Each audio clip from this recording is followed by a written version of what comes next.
when I was about a month old. He fed a croc with me in the Crococean, slightly controversial. That was this crocodile. This is it.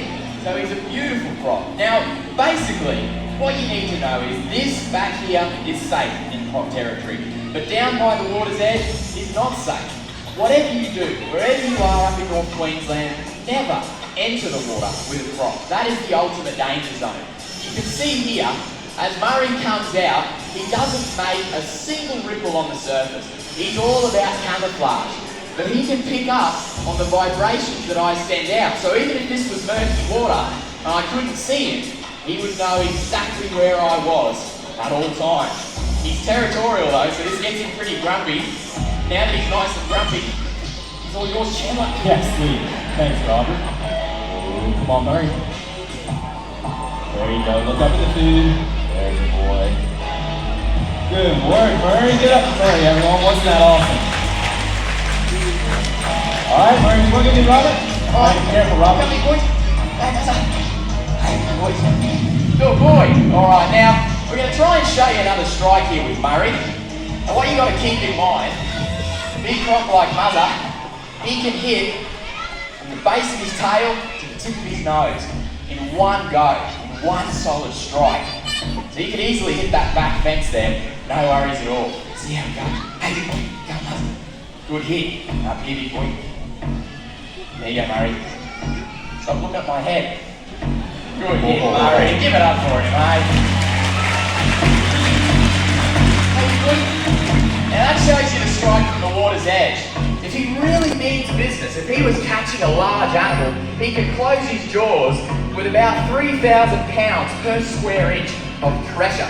That's the strongest jaw pressure of any animal on the planet. And so, it's a good lesson as to why you never want to end up in that strike zone. But Chandler's going to show you another awesome technique the crocodiles use to catch their prey. It's true. So this is a completely natural behavior crocodiles use in the wild. It's called a tail walk. It enables them to grab a bird flying over, something hanging over the water. Here you go, Murray. Good job, buddy. Now Murray here, yeah, give it up for him, that was awesome. Murray here is showing us why you never want to overhang the water on a tree limb in crocodile territory. All right, looking pretty keen, we'll give him one more. Oh, sorry about that, Murray. All right, do you want to get it, Robert? Robert, can you grab that sausage? I'm not grabbing that sausage, no way, mate. Not at all. I don't like it, though. Are you kidding? No way. You see, we get attention on you here, because he is keen. You can see how focused he is. That's all right, mate. How focused he is on that food. They're incredibly intelligent. Crocodiles know that they can never really hit the same way twice. And he knows that if he can get underneath this ramp and break through it, it's going to be a good way to grab a big piece of food, which is us feeding. It'll be a good show for you guys, not as much for us. See if he's keen. Yeah, I'll make it on the video. Yeah, about that. Right. Now, the other incredible thing about crocs, you'll notice here, when he does decide to submerge, he can actually hold his breath upwards of 7 hours in one single go. Really incredible. That is the longest breath hold of any completely air-breathing animal. Yeah. I reckon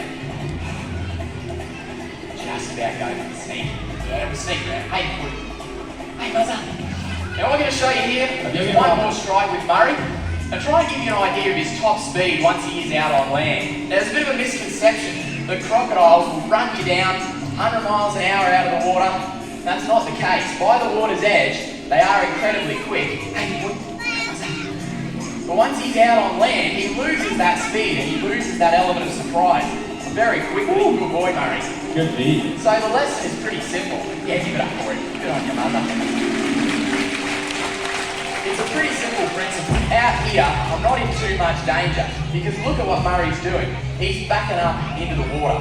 He can see all of you guys. He knows we're all watching him and it's a bit of a struggle for him. He's got that big round belly, you know, short little stumpy legs. He's built a bit like Chandler. So it's a bit of a struggle. But once he's back in the water, he's an absolute torpedo. Really, really fast. So our job is simple. Don't do what you've seen us do here today. Don't overhang the water in crocodile territory. stay at least 4 or 5 metres back from the water's edge, and of course, don't go swimming in croc territory, and you'll never ever have a problem. Now, it is important to really stay safe in croc territory for a couple of reasons. First of all, for your own safety, but also for croc conservation, because every time someone is involved in any sort of altercation with a croc, crocodiles are always blamed as these evil monsters running around killing people, and that's not the case. They're just doing what they've been doing for 200 million years, and you can see the difference. It's only when I approach, start to stamp my feet here by the edge of the water, then and only then does Murray go back into that predatory mode. So, just don't do this, and we'll be doing crocodiles a huge favour. There's still calls for culling. Whenever there's an attack, people say we should go out and start shooting out all crocodiles. All that's going to do is create a false sense of security and degrade our northern waterways. Crocs are an apex predator. They sit at the top of the food chain. They're the roof of the house. If you lose crocodiles, if you lose that animal at the top of the food chain, everything else is going to suffer. It's a pretty simple thing. Now, Murray, you've done such a good show. I love him so much. He is such a great display of the power of crocs. And unfortunately, for crocodiles like Murray out in the wild, there's always a new threat facing them. And at the moment, we've got a threat that comes in the form of egg harvesting. I'll pass you back over to Chandler to talk a little bit about this unfortunate new change of legislation and what that means for Murray's cousins in the wild. Yeah, it's a bit of a serious note, but a couple of years ago, the Queensland government announced legislation that would allow for the collection of 5,000 crocodile eggs to be stolen from the wild, thrown into crocodile farms, where they only be killed and be turned into boots, bags, belts, and for humans to eat them. Now that's something we're strongly against here at Australia Zoo. In fact, a lot of our crocodiles are rescues from farms because we love them so much and want them to live a long and happy life. But most importantly, we want them to survive in the wild too. Less than 1% of crocodile hatchlings get to grow up to be the size of Murray here, so they don't need that extra pressure from us humans. But I'll head on up to the big screen, then he'll tell you how you can help out.